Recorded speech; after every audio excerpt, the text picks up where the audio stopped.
I first saw Taiko, I think I was 19 or 20. It didn't exist in the UK at that time. This was a famous group from Japan that were touring the world, literally. I did get the chance to meet them 2 or 3 years later, and I fell in love with it. 3, and...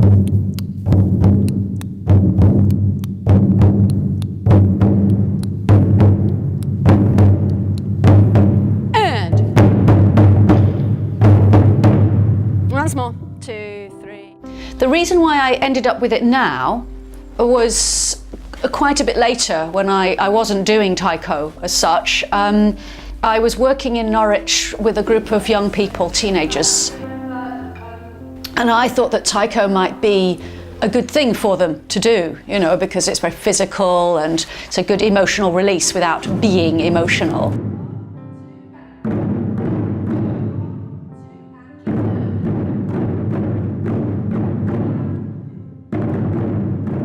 As a teacher of Taiko, a lot of the skills that I'm communicating to the students is really about how they stand, their weight, their movement, and that gives the flow and the rhythm to their body.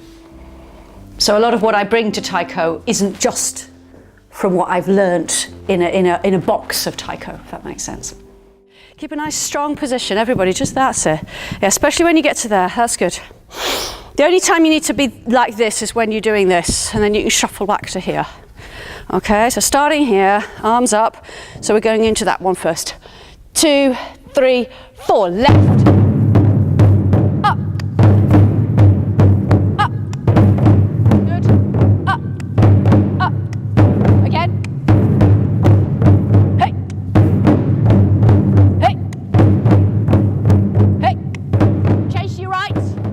It's an art form, and most people who get dedicated to an art form don't do it for the money. They do it because they enjoy it. They do it because perhaps they've built up a reputation about it. There's a whole host of reasons. At the end of the day, I do Taiko probably just because I enjoy it. Well, I played them a long time ago, and then I was looking to do a project with teenagers that were not at school, but they wanted to learn practical things, so we set up a project for them to make the drums.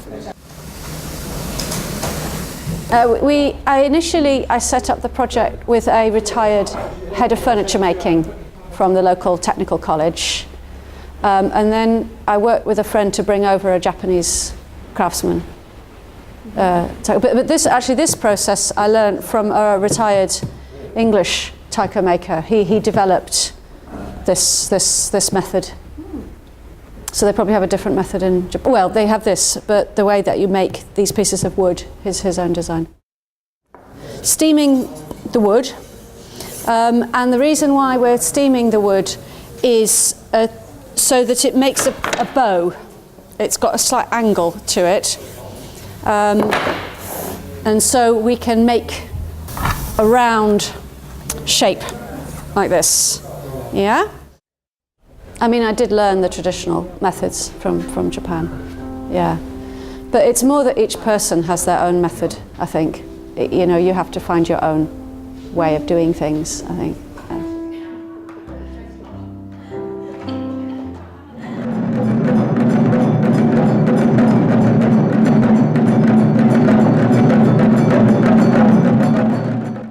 You have to be quite an intense person to do Taiko, whether you express it or not. And I've got that kind of intensity, I think. I'm quite a physical person, and yeah, so it suits me.